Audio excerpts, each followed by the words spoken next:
Boa tarde, deputada Luzia Toledo. Boa tarde, demais deputados. Em nome do nosso presidente, Luiz Cláudio Montenegro, a Codesa agradece o convite para expor aos deputados, à Assembleia Legislativa, os projetos que o Porto de Vitória tem traçado no Espírito Santo. Como já foi apresentado, meu nome é Guilherme Magalhães. Eu sou profissional de carreira do Porto de Vitória, ingressei no concurso que foi realizado em 2008 e em fevereiro do ano passado fui empossado diretor, passei pelas áreas de engenharia, fui coordenador de meio ambiente, participei de diversos projetos do Porto desde o seu início, foi a retomada da dragagem, passou lá pela nossa equipe, foram projetos na área ambiental e em fevereiro fui convidado e estou diretor de infraestrutura e operação. E toda a nossa diretoria é uma diretoria bastante jovem e nós, desde fevereiro do ano passado, planejamos o futuro da Codesa, o caminho da Codesa, em basicamente 3 pilares estratégicos. Nós identificamos ali que a Codesa ela precisava ser uma companhia sustentável a médio e longo prazo. A Codesa ela é uma empresa de logística do Estado do Espírito Santo, do governo federal. Então, a Codesa ela precisa influenciar o desenvolvimento logístico do Estado do Espírito Santo. E também a Codesa ela está inserida na nossa capital e também no município de Aracruz. Nós estamos vendo ali já os 2 portos sobre a administração da Codesa. Então, a Codesa ela precisa aprimorar a sua relação do porto com a cidade. E, em cima desses 3 pilares, nós construímos todo esse planejamento que vai ser apresentado para os senhores hoje. São projetos de investimento, são projetos que eu estava até conversando com a deputada quando ela começou a fazer a proposição dessa apresentação. Nós estávamos ali falando que não é uma apresentação de obras, porque muitas vezes fala assim, tem a obra A, a obra B, não. São projetos de investimento que vão gerar emprego, gerar renda e gerar desenvolvimento para aquela que nós entendemos ser a maior vocação do Estado do Espírito Santo, que é o comércio exterior, a área de logística. Provavelmente os senhores acompanharam na imprensa alguma coisa sobre o investimento de Barra do Riacho, e hoje, se eu sair daqui e os senhores compreenderem o que é essa expansão em Barra do Riacho e como a Codesa vai participar desse projeto, eu já vou sair daqui satisfeito. Então, vamos lá. Bem, Porto de Barra do Riacho, Porto de Barra do Riacho, ali nós temos uma apresentação. Essa apresentação ela está em português e inglês, ela foi a mesma que eu tive a oportunidade de apresentar na 17ª Conferência Internacional de Comércio do Golfo do México. E, na ocasião, isso foi em abril desse ano. Na ocasião, eu estava apresentando lá nos Estados Unidos, em Nova Orleans, e o nosso presidente estava apresentando para o governo brasileiro. Para os senhores entenderem a atratividade desse investimento, eu apresentei na quarta-feira, o secretário de Comércio do governo dos Estados Unidos, logo depois da apresentação, estava tendo um coffee break ali, ele falou assim, Guilherme, vai no meu escritório na sexta-feira, 9 horas da manhã, você está ainda aqui na Lusiana? Estou aqui ainda, então passa lá. E eu passei lá, fui até ele falou assim, Guilherme, olha, isso que você apresentou aqui, nós conversamos com o secretário de Transportes e nos interessa muito. Se o governo brasileiro não quiser desenvolver esse projeto, eu pago todo o projeto e faço um roadshow em todos os Estados Unidos para buscar investidor para esse projeto, porque os Estados Unidos têm muito interesse em aprimorar o comércio com o Brasil, e a oportunidade que você apresentou aqui muito nos interessa, principalmente na área de petróleo e gás. Então, é disso que nós estamos falando, de um projeto único na costa brasileira. Para conhecer ali a infraestrutura em Barra do Riacho, nós temos ali o terminal da Portocel, temos um terminal ali operado pela Petrobras, TABR, e temos aqui 56 hectares de área pública disponível para investimento. Nós temos ali, junto à área portuária, nós temos a pera ferroviária ali da Estrada de Ferro Vitória-Minas. Temos ali o aeroporto de Aracruz, é um pequeno aeroporto que é operado ali pela Fibra, pelo município. E temos a ZPE, que foi aprovada recentemente, onde ali pode ser instalada indústrias, né, com isenção de impostos, incentivos fiscais. Essa aí é uma outra visão do porto. Nós vamos ver ali que todos os equipamentos que eu falei, e nós estamos falando desse investimento aqui, ó. É isso aqui. Nós estamos falando em expandir para dentro do mar o terminal da área pública e também o terminal de celulose. Por que que esse investimento ele tem toda essa atratividade? A Fibra, né, o terminal de Portocel, ele já anunciou ali o seu interesse em investir. Para ele investir e construir esse porto, para os senhores verem bem, ó, hoje nós temos isso aqui, nós estamos falando daquilo ali. Para ele fazer aquela expansão ali, no lado esquerdo dos senhores, ele tem que construir a estrutura de proteção do lado direito. E, lógico, aí ele já reduz ali o maior custo para a expansão daquela área de 56 hectares. Ou seja, já tem um interesse em investir para o lado, seria para o lado norte do terminal. E para construir no norte, ele é obrigado a fazer a estrutura de proteção no sul. Então, ali eu já tenho um investimento privado no lado sul, onde não está ocupado, da ordem de R$1 bilhão, nós estamos falando.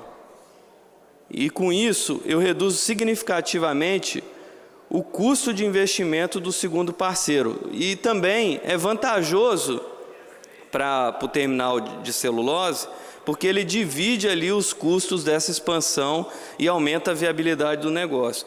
Então, o que é que nós estamos falando? Nós estamos falando de cerca de uma possibilidade de iniciar as obras em 2 anos, que nós estamos mirando isso, que é o quê? 1 ano para a gente poder fazer esse projeto de concessão. Hoje ele já está sendo tratado na comissão da PPI, né? A equipe do Moreira Franco está tratando isso, né? Modelando ali o negócio de concessão. E com 1 ano ali nós obtemos as licenças ambientais, que a Fibra já iniciou esse processo de licenciamento, porque senão o processo de licenciamento ia demorar ali de 1 a 3 anos, nós estamos contando que o que a Fibra já adiantou, nós economizamos 2 anos. Então, ali mais 1 ano e está podendo falar no início dessas obras ali no início de 2019, né? E com isso, nós estamos falando, em 2019, gerar 3.600 empregos diretos, quase 14 mil empregos indiretos.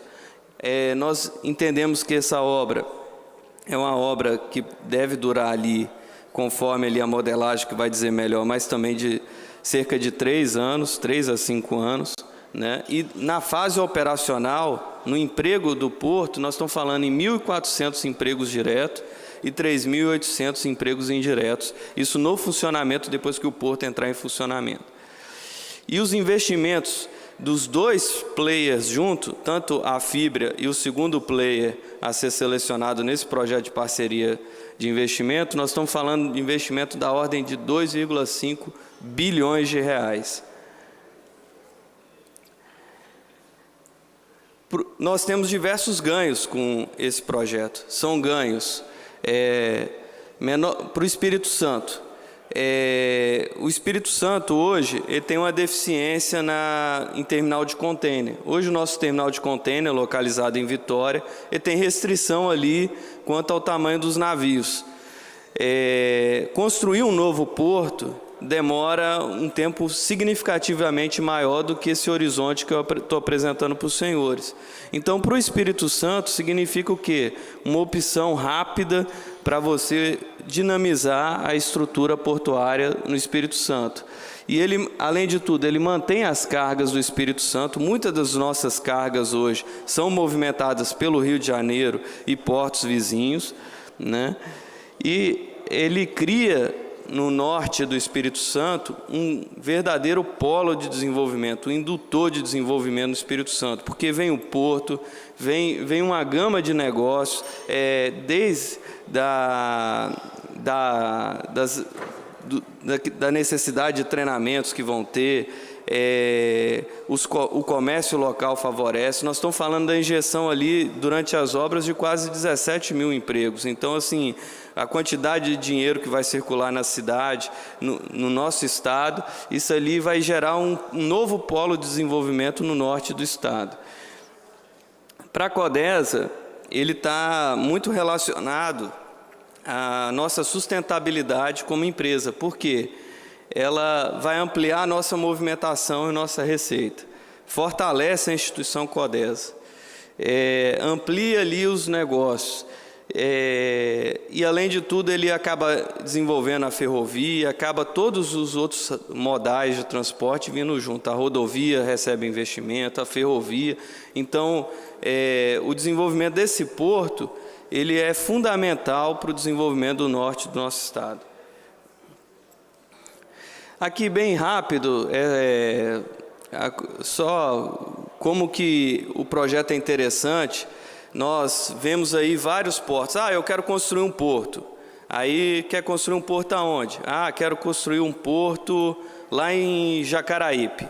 Tem ferrovia chegando lá? Tem rodovia? A maior dificuldade, muitas vezes, de você sair licenciando portos, como você vê diversos projetos na costa do Espírito Santo, é que você não tem infraestrutura terrestre, às vezes, de acesso. Então, assim, não basta só construir o porto, tem que ter toda uma infraestrutura. E Aracruz, Barra do Riacho, já tem toda essa infraestrutura disponível. Nós temos ali ferrovia, tem a estrada de ferro Vitória-Minas pronto, tem a possibilidade de expansão daquele ramal ali em vermelho até Presidente Kennedy, até ligando ao Rio de Janeiro, criando um corredor logístico ali de ferrovia, norte a sul do estado.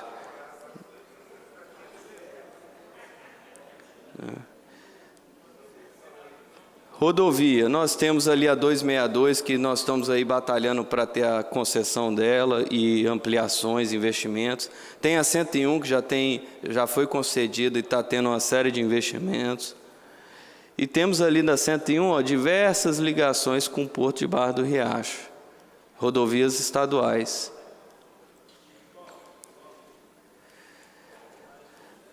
E além dos incentivos fiscais, né, trabalho dos senhores, né, tem a Sudene, tem o Invest-ES, que ali proporciona o quê? O nosso presidente, nós discutimos muito sobre as possibilidades de desenvolvimento nacional. E uma das coisas que nós batalhamos, até junto à nossa bancada federal também, aprovamos lá em Brasília, que é o quê? Eu tenho os portos, e próximo aos portos, nós temos que favorecer o quê? A instalação de indústrias, o fortalecimento de indústrias. Por quê? Hoje, no mundo, você tem cadeias produtivas locais. Todo mundo aqui, pelo menos a maioria ou alguns, vão ter aí um smartphone. Quando você tem um smartphone, às vezes a carcaça é feita na China, o chip na Coreia, a tela nos Estados Unidos, o processador na Alemanha, e isso são cadeias produtivas que tem o transporte marítimo, ou às vezes o aéreo ou ferroviário, que integra e faz a montagem do produto final. Então, assim, o Montenegro tem até artigos publicados disso, de a importância do Brasil começar a fazer parte das cadeias logísticas mundiais. E quando a gente vai e coloca um porto desse porte em Barra do Riacho, com toda aquela área que a gente viu disponível, é a hora da gente começar a batalhar o quê? Para a criação de incentivos para colocar as indústrias ali junto ao porto, mas de forma a atender o mercado mundial. Muitas vezes as empresas vêm aqui e se instalam aqui no Brasil apenas querendo atender o mercado nacional. Só que nós temos que começar a participar das grandes cadeias produtivas nacionais, por quê? Como é que foi o crescimento da China, por exemplo? Eles estimularam a instalação lá das indústrias, eles iam lá, começaram eu tenho recurso natural, mas você vai beneficiar aqui. Os chineses estavam lá beneficiando, começou a aprender como é que fazia telefone, como é que fazia computador, e dali começou a surgir as empresas chinesas, que já tem, que antes era conhecida como Xing Ling, né? Agora já não é mais Xing Ling, já são produtos de qualidade que começaram a vir. Mas começou Xing Ling por quê? Porque os chineses, participando das cadeias produtivas globais, começaram ali a montar, aprender a fazer as coisas e até chegar no produto de qualidade. Então, esse o tamanho do projeto que assim, a gente pode chegar ali para a Barra do Riacho.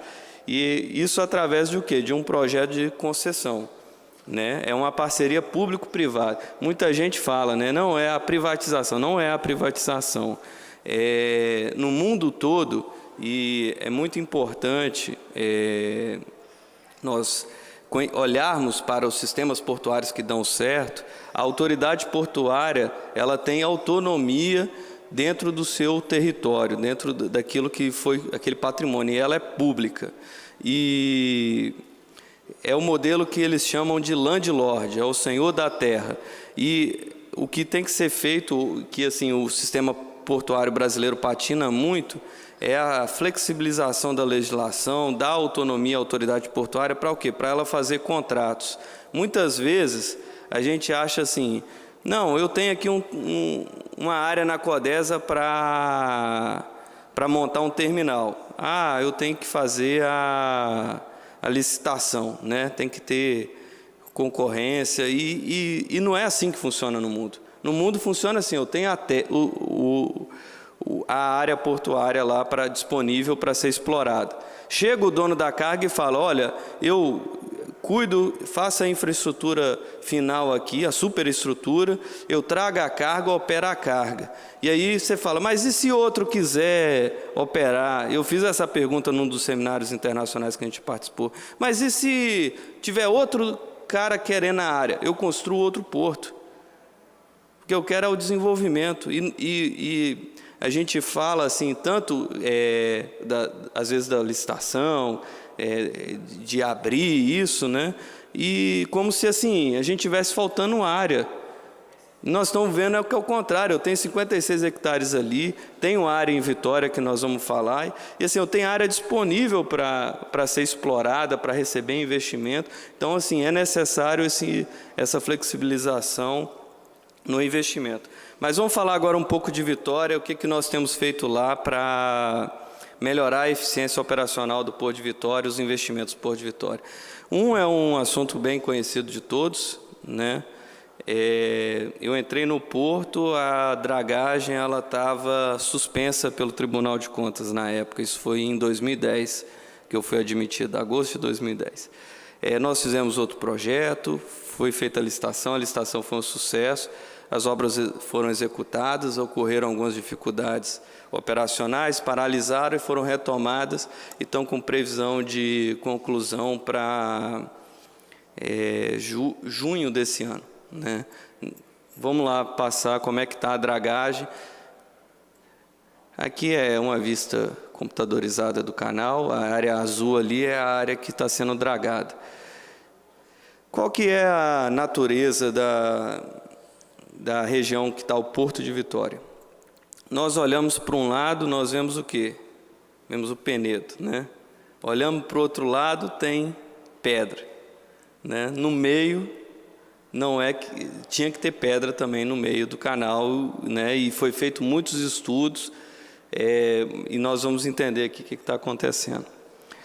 Aqui uma vista aqui, aí eu tenho uma camada de solo, uma camada de rocha para ser tirada.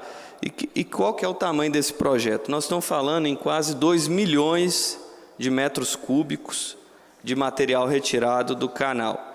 Desses 2 milhões, o projeto inicial tinha ali uma área de tinha um volume de 95 mil metros cúbicos de pedra, de rocha, e 1.800.000 de material a ser retirado.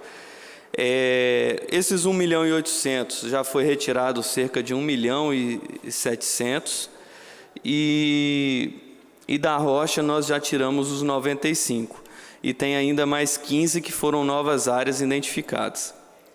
Desses 15, na verdade tem mais, são 54 mil metros cúbicos de pedra que não foi identificada inicialmente, que apareceu dentro daquele universo de 1.800.000. O que acontece?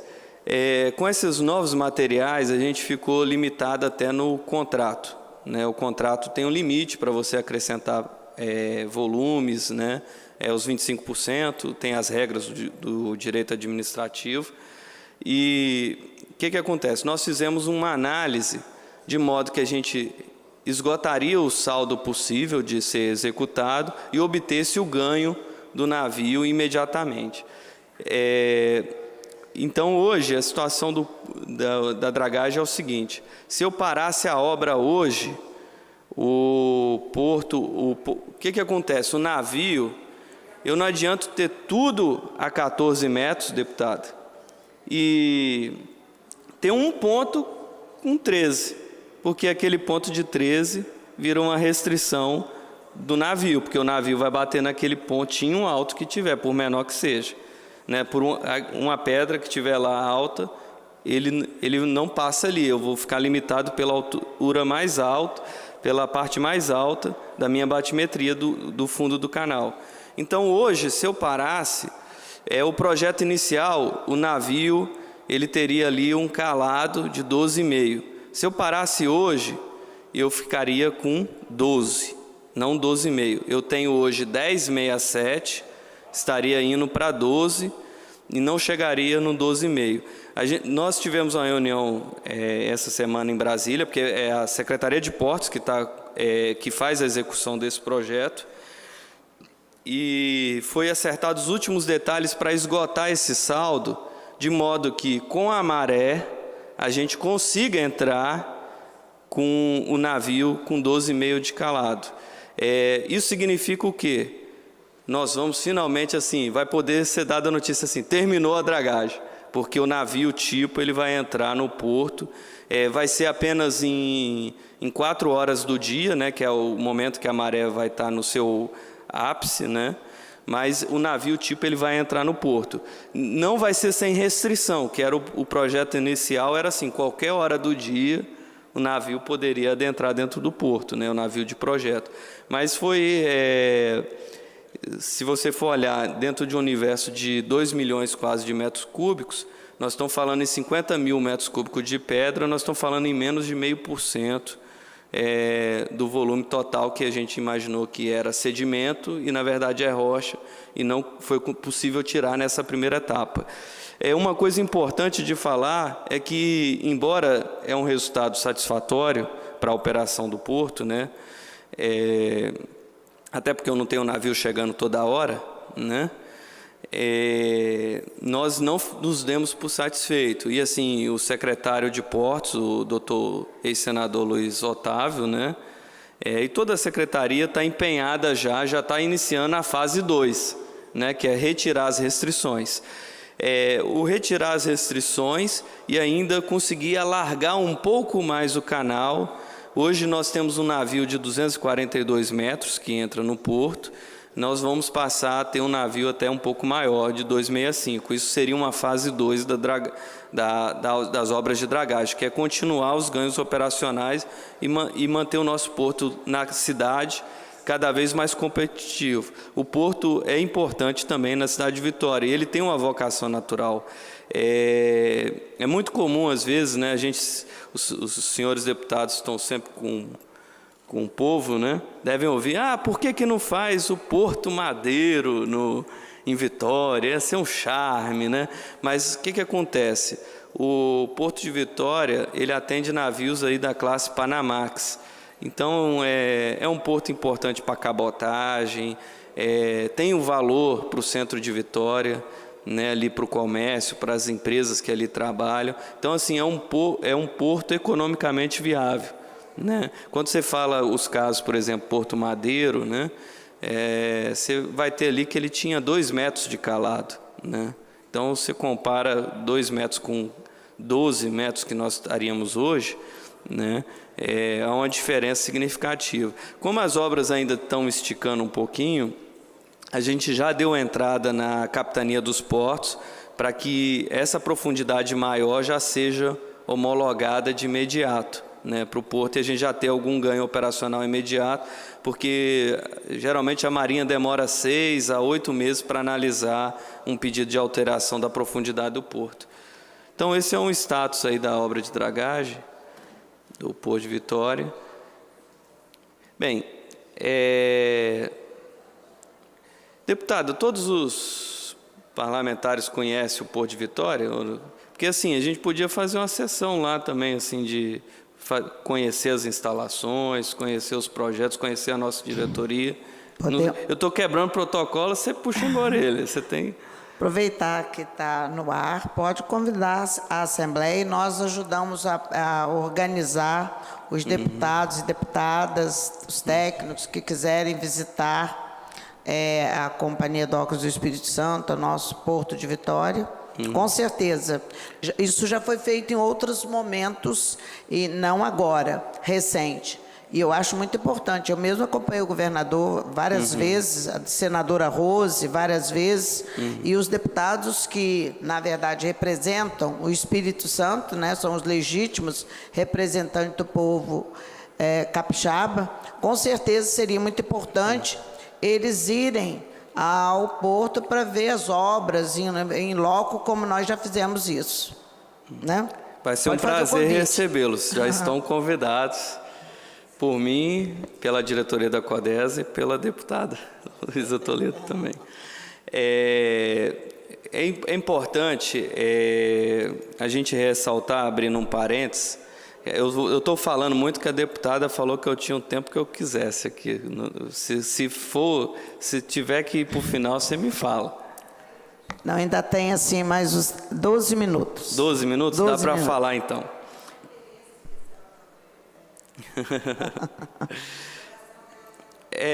Que acontece?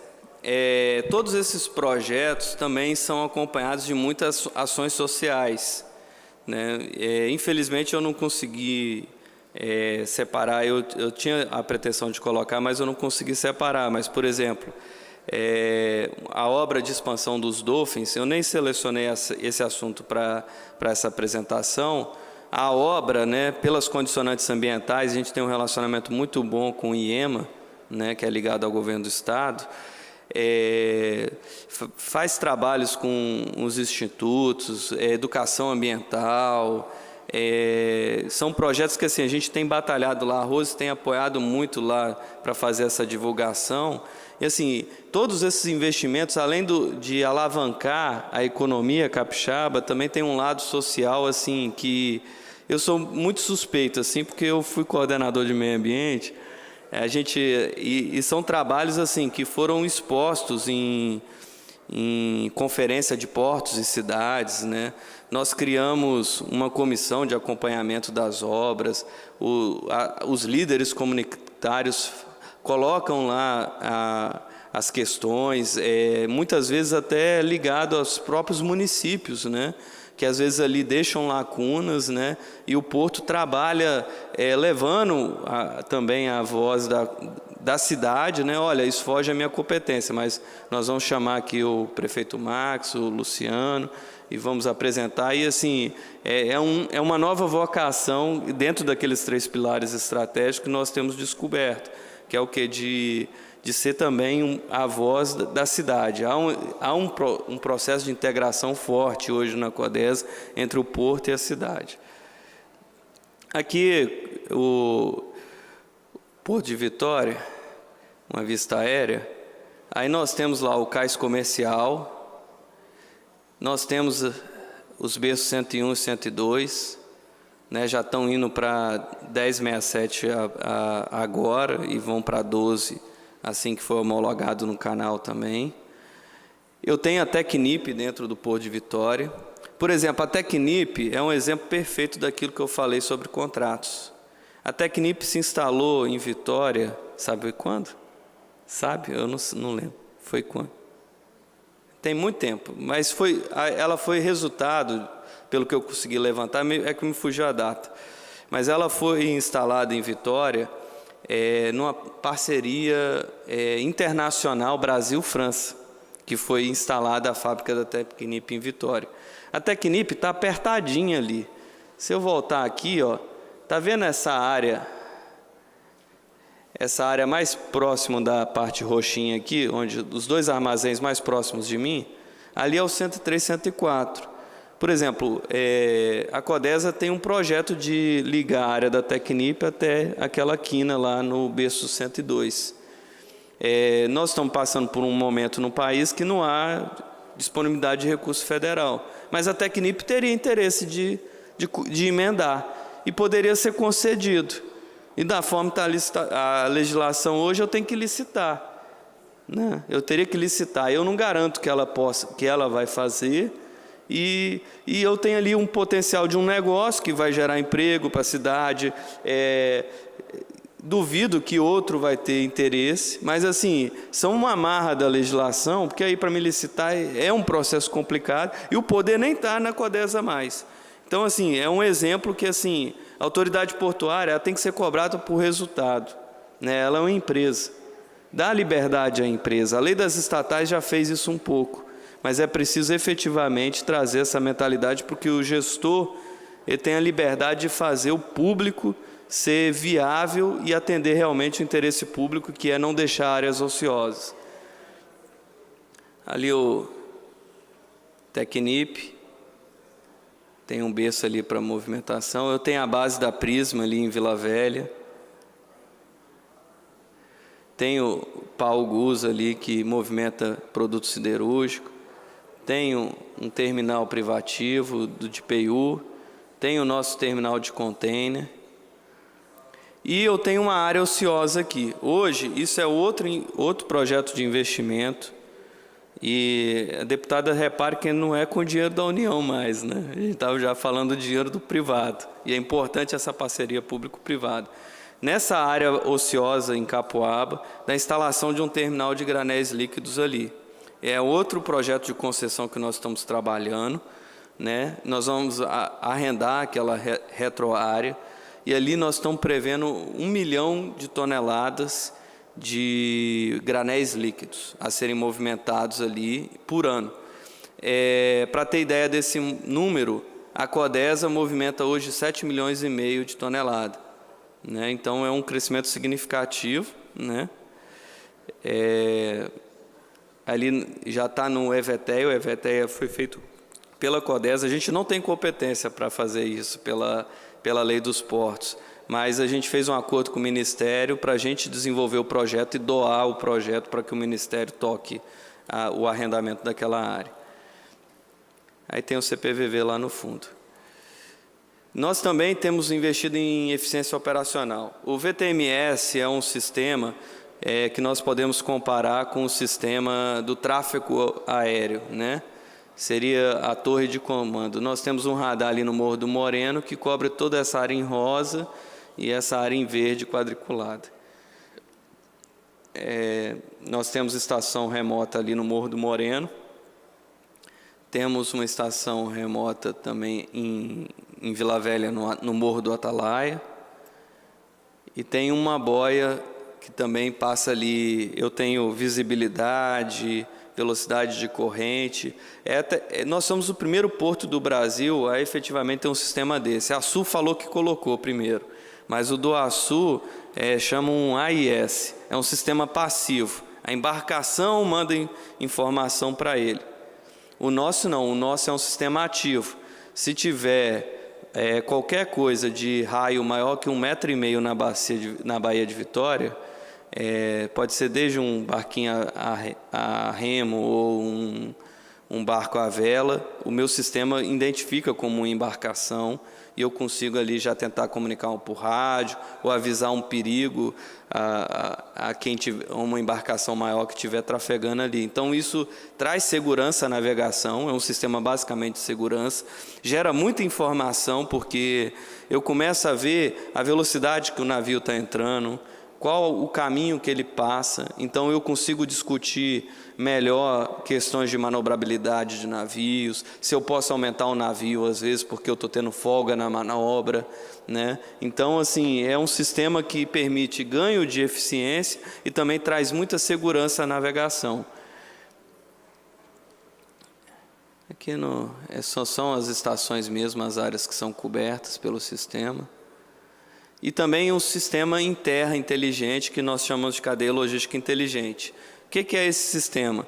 Sistema nada mais é do que portarias inteligentes, onde a carga do porto ela não chega mais desordenada. Os terminais ou áreas de apoios logísticos credenciadas, elas cadastram, recebem ali as necessidades e o porto disponibiliza uma janela. Olha, eu consigo receber 50 caminhões por hora, 100 caminhões por hora. Aí a ideia desse projeto é evitar que todos vão para o porto no mesmo instante, ali congestionando as vias públicas, gerando poluição do ar, causando transtornos à população. Então é um sistema que ele ordena a chegada dos caminhões, né, ao porto, porque se o caminhão chegar e ele não tiver agendado, ele é rejeitado, ele nem entra no porto, ele retorna para o ponto de puxado ou é encaminhado para a área de apoio logístico, né? Aí são 2 portarias inteligentes, ali tem uma pequena foto né, com reconhecimento de placa, é um sistema automatizado completo, né? Aí eu tenho um gate em Vitória, né? E vou ter um gate em Vila Velha ali, na estrada de acesso de Capoaba. Então, deputada, eu já encerro a minha apresentação agradecendo a paciência dos senhores, né, que inicialmente eram 15 minutos, né, mas a deputada falou que podia, eu fui. E apresentando esse projeto de gestão da Codesa, um projeto que tem sido construído por todos os colaboradores, e assim, tem gerado não só notícias boas, a gente já sente assim resultados mesmo. Nós estamos com um faturamento quase 10% maior que o ano passado, mesmo com todo esse... tem oscilado mês a mês bastante, mas acumulado nós temos aí um crescimento de faturamento esse ano 10%. Tem diversos outros projetos sendo tocados, e balizado basicamente por esses 3 pilares. A Codesa tem um papel de desenvolvimento do Estado do Espírito Santo, tem um papel tem que ser uma empresa sustentável, não pode ser uma empresa custeada pelo governo federal ou pelo governo estadual, e nós temos um papel importante no relacionamento do porto com a cidade. Todo lugar no mundo que a Codesa e Deus me permitiu visitar, o porto ele é orgulho da cidade. É assim em Antuérpia, Roterdã, é assim na Louisiana, né? Quando você trabalha na autoridade portuária. Então, assim, é isso que a administração atual da Codesa tem buscado, se apresentar para os capixabas como uma empresa que seja orgulho do Estado do Espírito Santo e uma empresa que promova o desenvolvimento e também a integração social. Obrigado. Pela ordem, senhora presidente. Pois não, Eu gostaria de deputada fazer Eliana. uma pergunta, parabenizar a nossa presidente por indicar, né, o doutor Guilherme, que é o diretor da CODESA, parabéns pela fala. Mas eu veio uma dúvida quando falando de desenvolvimento, né, portuário, e lá em Linhares eu participei, inclusive, quando ele mostrou também para a gente aí a Barra do Riacho, tão próxima a Linhares. Eu participei em 2015, no final de 2015, com o governador lá no Palácio Anchieta, uma reunião com a EMILOG. E aí foi até um acordo de intenção, né, para a construção. Nessa EMILOG seria a construção, a implantação de um distrito industrial lá em Degredo, próxima aí Barra do Riacho, Degredo, próxima povoação em Linhares, e que geraria mais de 3 mil empregos. Então ficou assim, criou uma expectativa, né, para todos da região. E aí eu queria saber se o doutor Guilherme tem alguma informação sobre a EMILOG lá para Linhares, se tem se estima alguma coisa, se tem alguma notícia boa para nos dar para Linhares? Então, a EMILOG seria um polo industrial, né? Isso é isso que nós estávamos falando exatamente na nossa fala. Ah, tá. Quando eu coloco um porto, vamos colocar as duas situações. Eu avanço com o desenvolvimento e esse projeto foi apresentado hoje, vira uma realidade. Eu aumento a viabilidade da EMILOG. Por quê? Porque as indústrias que ali se instalarem, tem ali muito próximo, né, e realmente é muito próximo, um lugar para escoar toda a sua produção. Ou então, vamos colocar que a EMILOG, ela avance e saia primeiro. Ela aumenta a viabilidade do meu porto, porque eu tenho ali carga que vai ser produzida ali em Linhares, que pode ser escoada pelo Porto de Vitória ou pelo Porto de Barra do Riacho. Então, assim,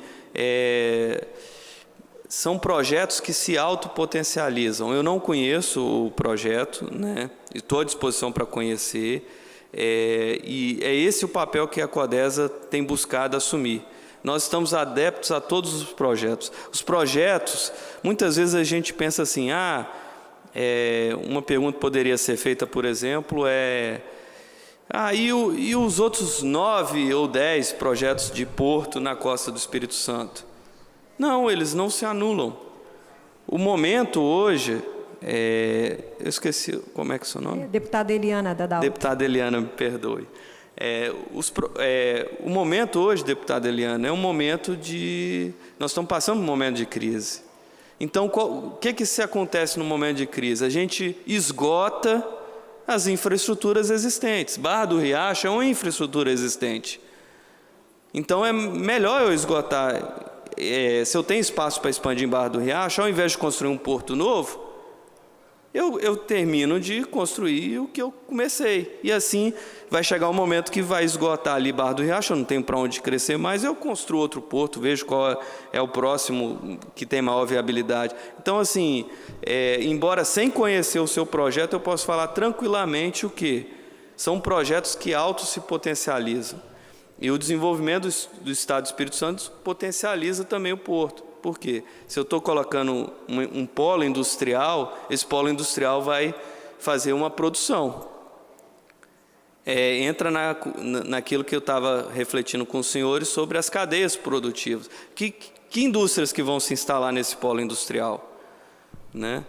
Por que não pode ser, por exemplo, uma indústria de eletrônicos, uma indústria do ramo têxtil? Enfim, uma indústria da área de rochas ornamentais que beneficie as pedras que são ali extraídas. Então, assim, um projeto como esse de Barra do Riacho, sem conhecer o projeto da EMILOG, ele potencializa esse projeto, porque eu estou criando aqui um caminho da produção industrial de Linhares ser escoada por Aracruz, que está muito próximo. Não sei quantos quilômetros, mas dá uma horinha de carro, não é? Não, porque Degredo já fica o quê? Umas 2 horas.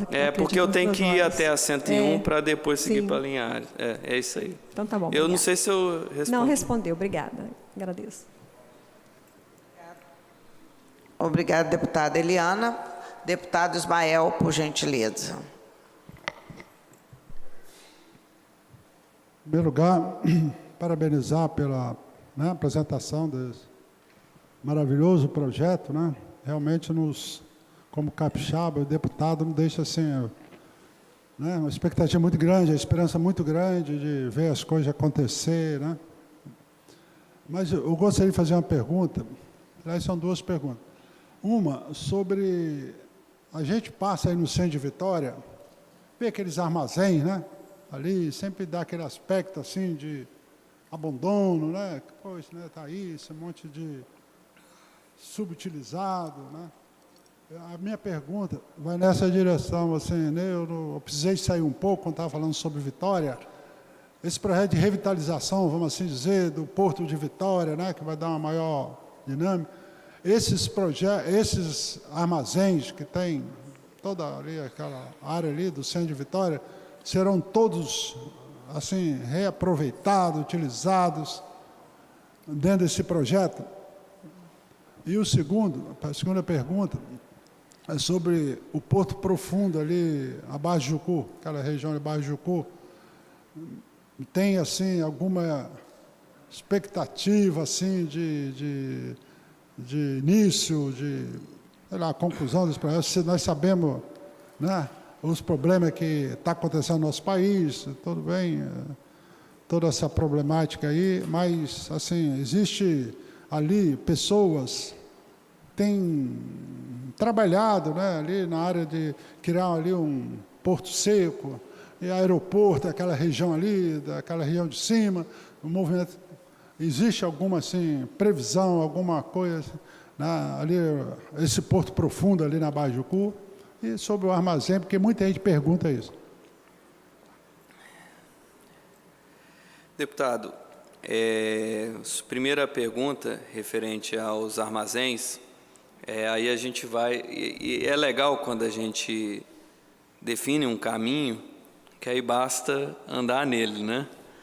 E um dos pilares que nós falamos é essa integração porto-cidade.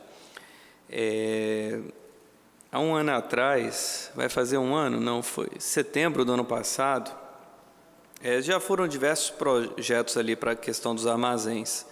E até para a gente amadurecer, para voltar a utilizá-los ali, é necessário um tempo mesmo de amadurecimento. Então, tem a intenção do próprio governo do Estado em utilizar ali como uma área para terminal rodoviário. Há um tempo atrás, a Codesa chegou a estudar a implantação de uma sede, e esses projetos estavam ali tentando ver qual que seria, que ia se demonstrar mais viável de ser executado. Aí, em setembro do ano passado, eu tive a oportunidade de ir na Casa Cor 2016, convidado ali pela... Foi a senhora que me chamou? Foi. Vai lá conhecer a Casa Cor. Eu fui, conheci os organizadores, conversei com muitos arquitetos.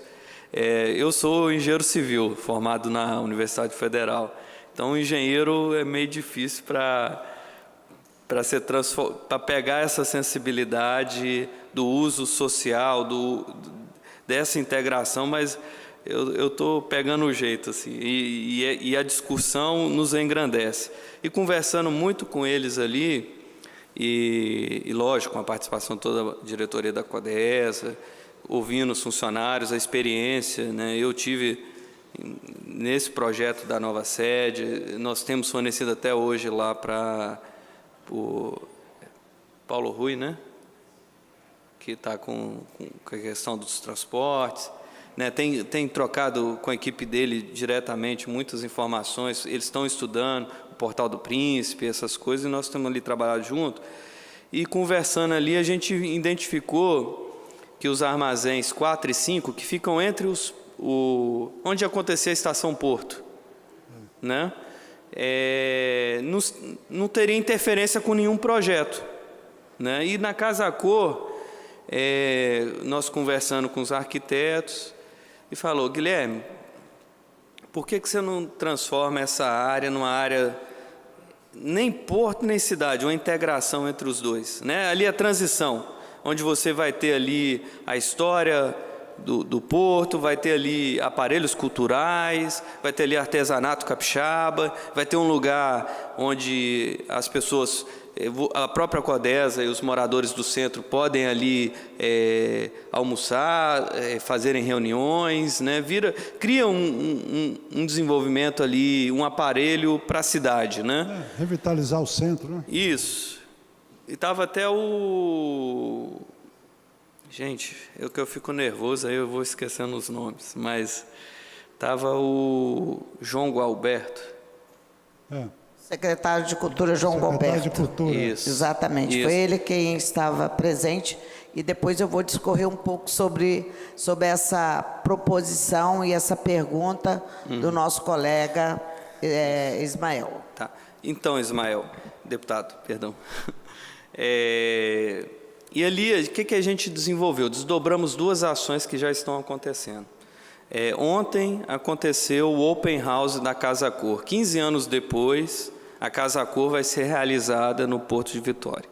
A Casa Cor, ela vem e vai, né? É um evento pontual, curto, acho 3 meses, e vai ser realizada a Casa Cor ali nos armazéns 4 e 5. Só que essa Casa Cor, além de explorar a beleza do nosso porto, né? Ela foi lançado um desafio e foi aceito, que é o quê? Nós vamos ali lançar mais uma parceria público-privada, né, de concessão daqueles armazéns para um administrador, como você tem o Horto Mercado, usar aqueles espaços para um desenvolvimento de uma atividade. E nós também já executamos, estamos na fase final de um estudo de viabilidade técnica ambiental do uso desse armazém, que está indicando ali, acho que são 3 ou 5 restaurantes, um café, uma área aberta ali, a revitalização daqueles armazéns e uma área de estacionamento, que é uma carência do centro de Vitória. Se as pessoas não terem onde colocar o seu carro, não tem como chegar, por mais que a gente tenha todo investimento em transporte coletivo, sempre tem aquele que quer se deslocar com o seu próprio carro. Então, há um desenvolvimento, sim, planejado nessa linha, no caso dos armazéns. Os demais, 1, 2 e 3, eu acho que nós temos que amadurecer, ver como vai ser o impacto desse projeto, ver se é mais interessante, enfim, carece ainda de amadurecer o uso dos demais, mas o 4 e o 5 hoje tem esse projeto e são imagens muito legais. A deputada brigou comigo: você não trouxe as imagens? Eu falei: não trouxe, porque ainda não está pronto, né? E vai ser lançado oportunamente. Parabéns, viu, pela Codesa, está pensando assim. Obrigado. E quanto ao Porto de Águas Profundas, eu volto à pergunta da deputada Eliana. Mas 2 horas eu aprendo o nome de todo mundo. Mas nós fizemos o estudo, um projeto de um porto, não é um projeto curto, nós estamos falando de 10 a 15 anos para instalar um porto, como esse estudo que a Codesa fez de Ponta da Fruta, né? E o que acontece? O cenário econômico do país mudou.